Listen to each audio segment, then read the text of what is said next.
Tras un par de semanas en el limbo, el programa regresa. Bienvenidas, bienvenidos al programa número 16 del Martes Crítico. Os dejo con el gran Oti Rodríguez Marchante.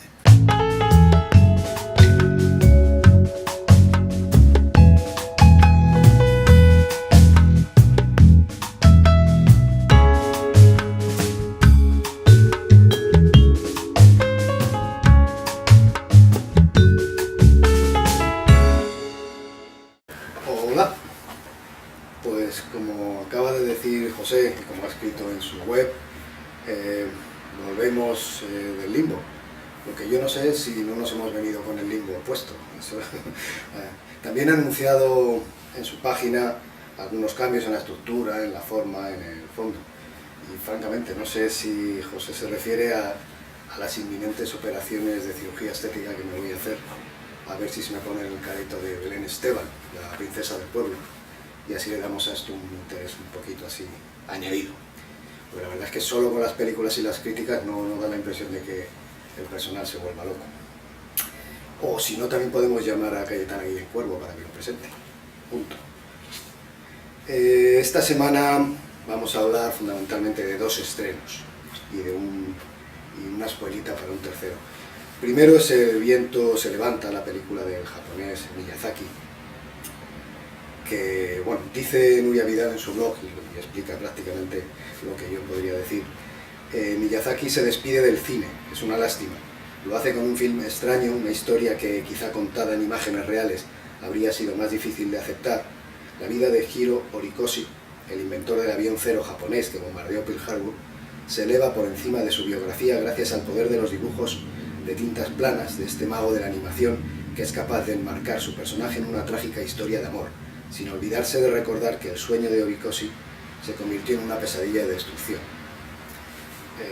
Es un poco la manera con que se encuadra la película, que en realidad, ahora lo dirán otros, es una obra maestra.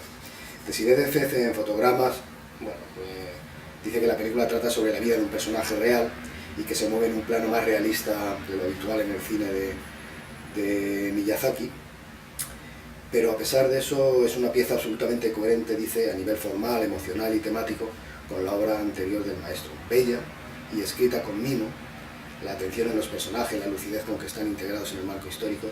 El viento se levanta, crece en su cara romántica y regala una inolvidable historia de amor trágico.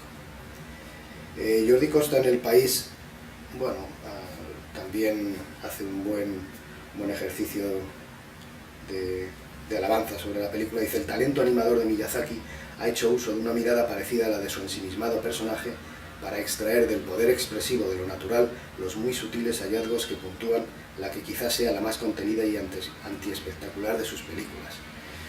Está francamente bien traído. Bueno, antiespectacular quizá podría ser más opinable, pero Salvador Llopart patina un poquito en La Vanguardia sobre la película de Miyazaki, porque según él, el director no alude en la película a algo que él espera ver en ella, que es la relación del protagonista con el sentimiento de culpa. Y le reprocha al director japonés su olvido de sentirse culpable, como todos los japoneses. Bueno, no sé si habrá algún pueblo que no se olvide de sentirse culpable por algo de su historia, o tal vez el pueblo de los pitufos, no sé. Sobre este mismo punto, Sergi Sánchez en La Razón tiene otra idea y coloca sus habituales 5 estrellas a la película precisamente porque no juzga a su personaje, solo comparte sus incertidumbres, no elude el debate sobre la responsabilidad compartida de su país en su propia demolición, aunque tampoco exime a los americanos del desastre de la bomba atómica. Yo creo que esto se lo inventa Sergi, pero no hace bien.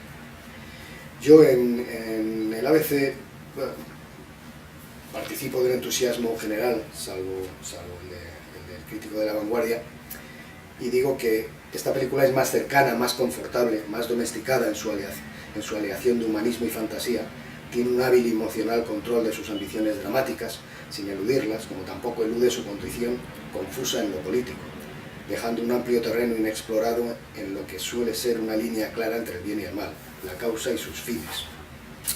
Y bueno, por terminar con esta película, Kim Casas en El Periódico pues hace también una crítica muy elogiosa en estos mismos términos que más o menos dicho todos, y destaca la creatividad a raudales y la emoción en cada detalle. pues la verdad es que parece una película muy recomendable siempre y cuando uno sea lector de La Vanguardia. Ahí yo creo que ha patinado en esta ocasión el amigo Salvador Llopart. La otra película que traemos aquí es muy exótica, es muy particular. Se titula Guns of Wasseypur y bueno, solo han estrenado la primera parte, pero ya avanzamos porque es una película que merece la pena que la traigamos. El más animador del cotarro crítico sobre la película, especialmente José López, en No Solo Cine, que dice: hay ecos de Scorsese, de Coppola, de Jacques Audiard, de Quentin Tarantino e incluso de Sergio Leone, de Sam Peckinpah y de Shakespeare, y al mismo tiempo es una propuesta totalmente original. Sorprende en la audacia visual, el sentido del ritmo y del montaje. Bueno, ha encontrado referencias el amigo José, ha hecho bien. Nuria Vidal en su blog dice: Scorsese en la India. Se ha dicho de este fresco histórico que en sus dos partes, que dura 5 horas y pasan volando. Desde los casi bandidos del oeste que asaltaban trenes en 1941 hasta la lucha de bandas mafiosas de principios del siglo XXI, 60 años de historia de la India pasan ante nuestros ojos con violencia, crueldad, humor y sobre todo un sentido del ritmo y del lenguaje que distingue este cine de su gemelo americano.